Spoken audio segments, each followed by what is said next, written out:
Hello, everyone. I'd like to have a conversation about municipal government executive leadership.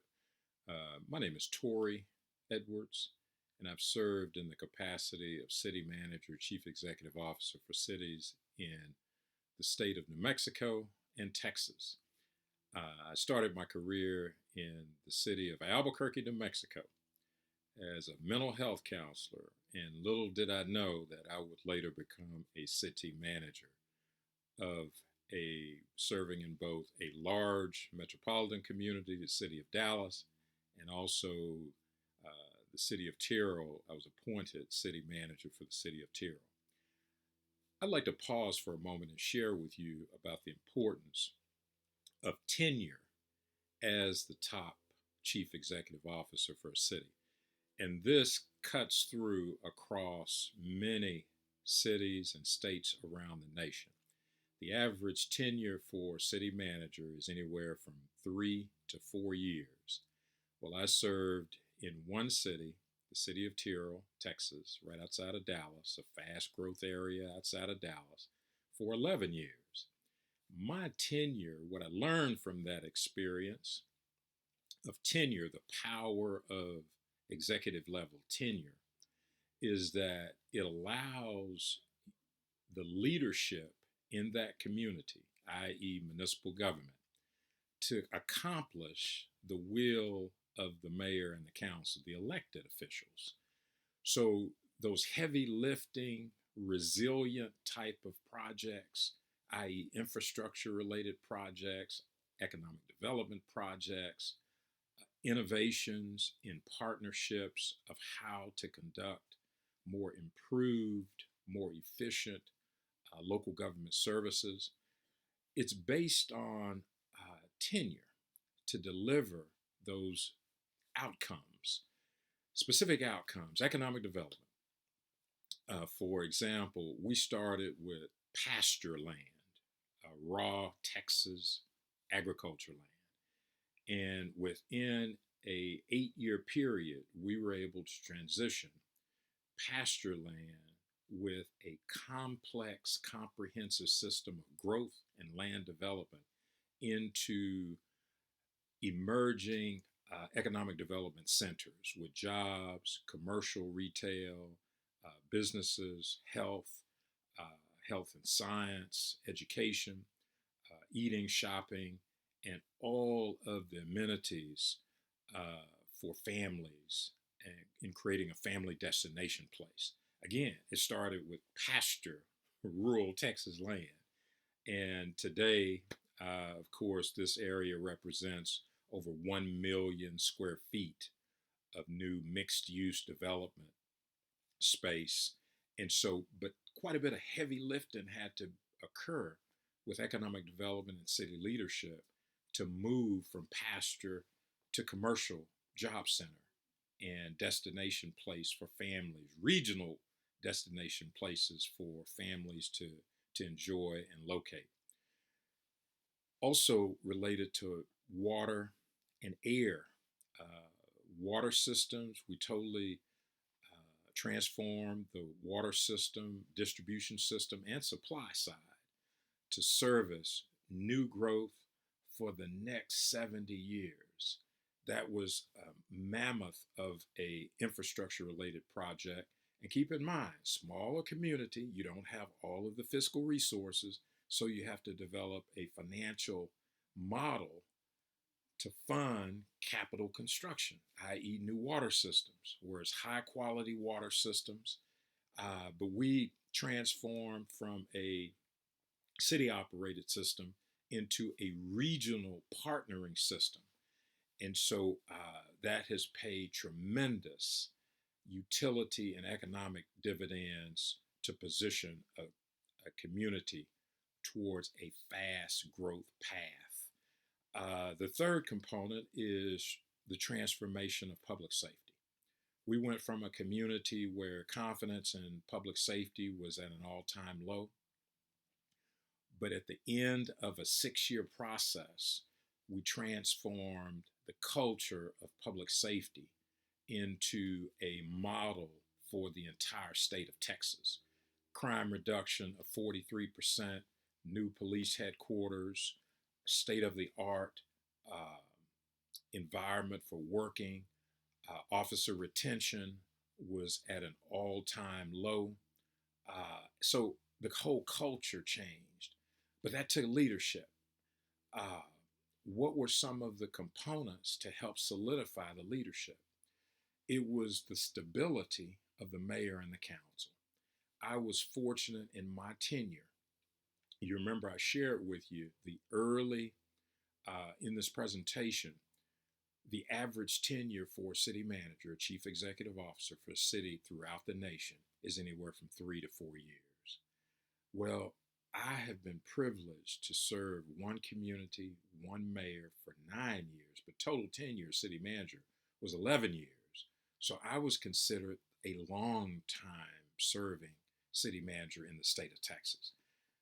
But it took at least 6 to 7 years to solidify truly reforming police operations in the respective community in which I led as city manager.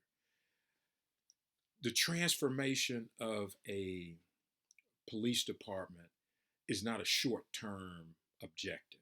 It is a comprehensive long term strategy to truly transform, where you change culture and deliverables, i.e., crime reduction. That's the outcome. Safer communities, that's the outcome. Equity in the distribution of resources, that is an outcome. Economic development in aging communities, that is an outcome.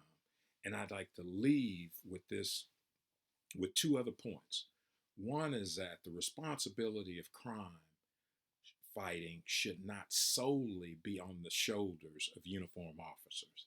That's a comprehensive strategy that city leadership, outside, beyond the police department operation, the comprehensiveness of other departments, top city leadership, top city administrators must all collectively work together to support the officers in the mission of crime reduction.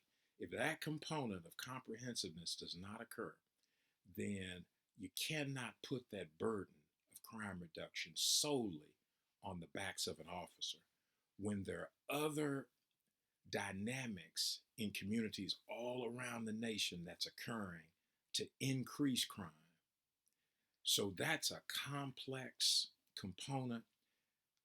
I have led through total transformation of police departments and regional policing in a community.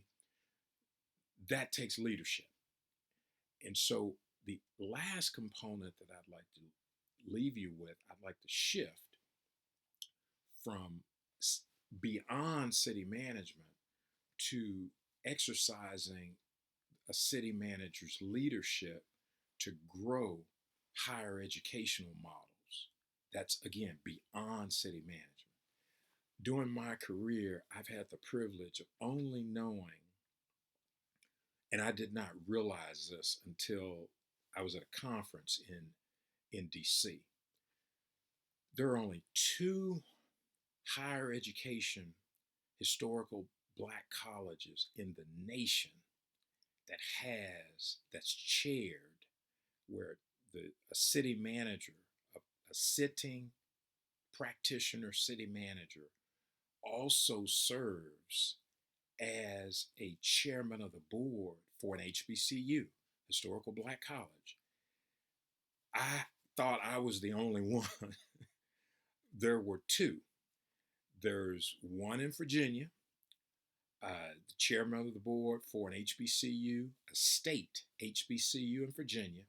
There's one in Texas. It's myself, HBCU, private, Jarvis Christian College in Texas. I've served as chair for over a decade. I'm proud of the fact that utilizing your leadership abilities in municipal government, i.e., city manager, chief executive officer, to transform higher education, that is truly a rewarding experience that I will always hold in deep regard. Moving a HBCU, historical private college in my case, from a college designation to a university designation has been a thrill personally to me. Again, that's volunteer time of your time and your talent of leadership to transform education. And so I have always incorporated elements of academic environments to city management, municipal government, into board service to transform higher education. So I am going to end this discussion. It was a privilege to introduce my background to you. And again, stay encouraged. This last point is for young persons thinking about a career path in local government. I'd like to encourage you to do one thing: maintain your energy, get involved in civic responsibility, even if you have to volunteer at City Hall. Volunteer, because the thread of my the connectivity thread of my entire career was volunteerism, HBCU chairman of the board. That's a volunteer service. When I first entered a career path in city government, started as volunteer service. Volunteer service later morphed into top executive leadership, but I still practice volunteer service. So again, I applaud you, young persons, and continue to have a certain vigor about public service, because it's a very rewarding experience where you interface with federal officials, state officials, local government officials, private sector executives, the whole gamut in our society. So again, I encourage you to think about a career path in local government and public service. Thank you.